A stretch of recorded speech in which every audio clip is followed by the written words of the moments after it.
Hey everyone, in this video I'm going to show you how to remove a green screen in Adobe After Effects.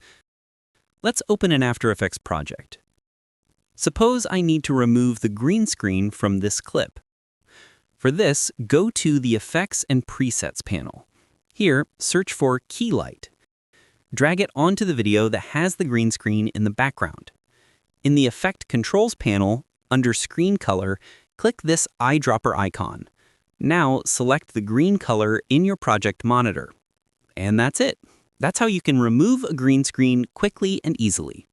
Following these steps, you can remove not only green, but also any solid color from the video.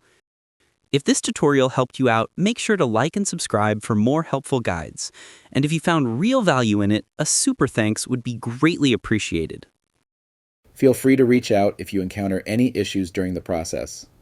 If this video helps you out, please leave a like and subscribe. Comment below if you have any questions. If you need further assistance, consider hiring a professional using the link in this video below.